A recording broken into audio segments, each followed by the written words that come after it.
Since I'm currently preparing my dissertation for publication, I thought, why not procrastinate a little bit more? But more importantly, share with you how I managed to do my research project with somebody who used to work at Manchester United, and also get myself a job working with professional athletes leading up to the Olympics.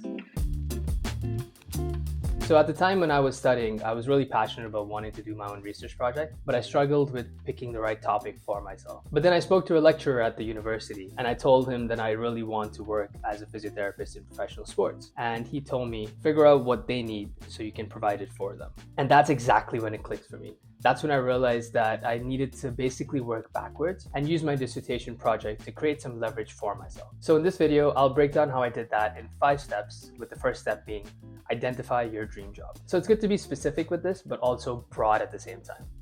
Let me explain. So what I mean by that is that if you want to work in football specifically, try and think about professional sports in general, because there's a lot of crossover between professional sports. For example, they all track the exact same performance metrics, and analyzing biomechanical data is as important to Olympic athletes as it is to professional footballers. The same goes for if you want to work in a specific clinic as well. Think a little bit broader by understanding what their specialty is. Is it more musculoskeletal conditions, or is it more neurological rehab or cardiorespiratory classes? Try and understand what their specialty is so that you can choose that more as a focus rather than just their clinic. And then be specific about your location. So for me, I always wanted to work in professional sports, and that's one of the big reasons I chose to move to Manchester as well. In my first year, I was really keen on using my dissertation project as a way to work in professional football, but in the end, I conducted my research study with British cycling. So that's why it's good to not be too narrow with your options, but also have a broad understanding of what the field needs in general. Moving on to the second point, look up job postings in that field.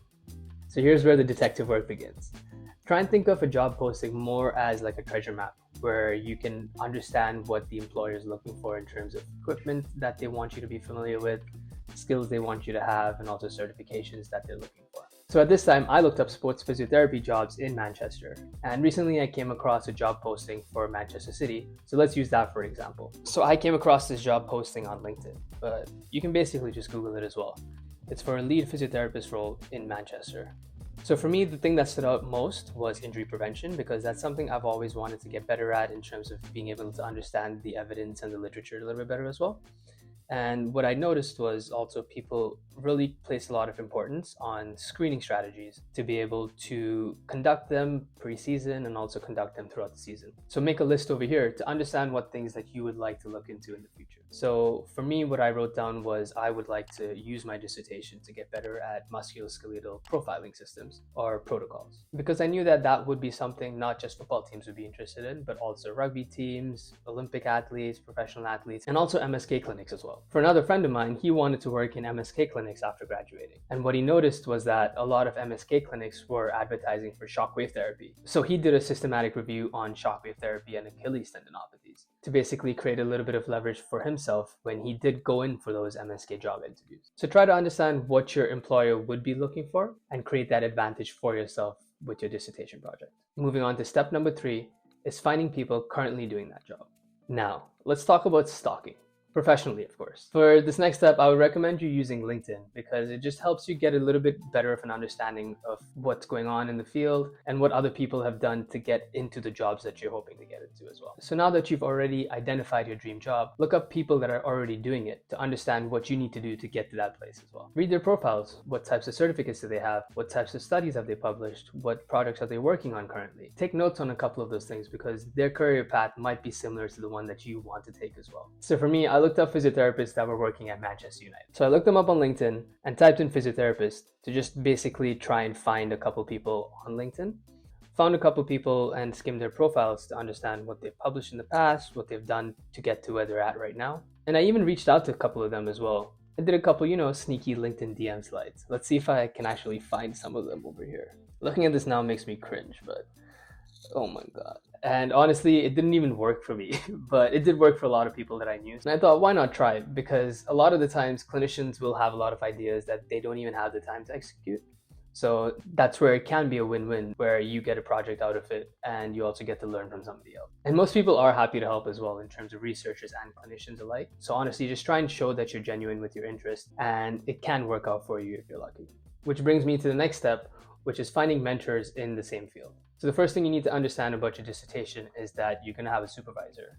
and it's not going to be a solo mission. So the better your relationship is with that research supervisor, the easier things become, and also the more meaningful things become as well. I have to admit, I did get a little bit lucky with this, but I also more so created my own luck. So during my first year, I kept asking lecturers about ongoing research opportunities to basically understand what was going on at the university and also how I could use the ongoing projects to my benefit. This works well a lot of the times because sometimes a lecturer can be doing their PhD. And what that means is that sometimes they might need help with the project, whether it's with data collection or writing it up as well. So this is where it can be a win-win for you and them. At the time, one of the MSK lecturers was doing his PhD on blood flow restriction. So one of the students a year above me was doing a research project on blood flow restriction and lower back pain or something like that. So that would contribute to his dissertation project, but would also be used in the lecturer's PhD thesis as well. So I got to know a couple of the MSK lecturers, but then when it came to my second year, I heard that a physiotherapist that used to work at Manchester United was going to join our university. So what did I do? I stalked him. Professionally, of course, but this time on ResearchGate. So ResearchGate is basically like your Facebook profile for research, where you can go to an author and understand all of his publications. So I looked him up on ResearchGate and tried to read through a couple of his articles, but it was a little bit too much for me. But I did my best so that when I got to meet him eventually, I had something to talk to him about.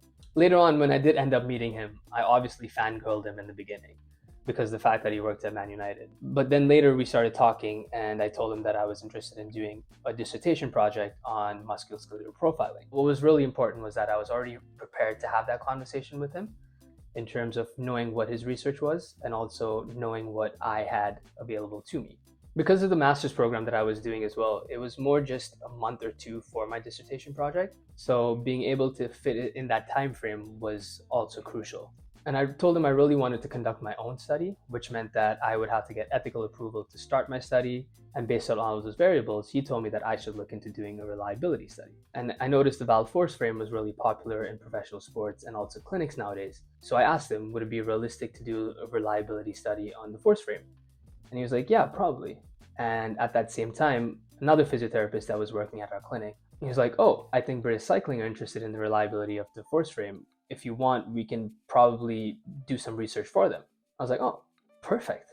This could be good. This could be really good. You can call that being lucky or making your own luck because of the fact that I was still really prepared to meet him when I met him, in terms of already having read his research articles and having an idea that I wanted to use his expertise in musculoskeletal profiling to do my dissertation project as well. And that's why it's good for you to work backwards as well and not think too narrow, because then you have a lot more options available to you that you didn't even consider. And now lastly, for the most important step, is using your passion to finalize your topic. Now let me tell you firsthand, when it comes to writing your dissertation project and even doing it, intrinsic motivation is everything. Your dissertation is going to take forever, you're going to lose sleep over it, but if you care about the results, then those things don't matter as much as they would. So I submitted the first draft for my research study in December 2023 to get ethically approved so that I could start testing in March 2024. And now in December 2024, I am re-editing my whole project to hopefully get published next year. You can see how this can cause massive burnout in somebody. But for me, it's not something that's been too troublesome because of the fact that I am a nerd about musculoskeletal profiling. And it's something that I'm very current with always anyways, so it doesn't feel too much of a labor for me to read these research papers. Anyways, I really have to get back to preparing my notes for my meeting with my supervisor next week. I wonder if he's actually going to see this video because I know he subscribed to this channel and I haven't shared this story with him as well, so it'll be interesting to see. But here's my 5 steps as to how I use my dissertation to get a job working with professional athletes and how I worked my way backwards, starting with identifying my dream job first and then doing all the steps that we talked about in the video.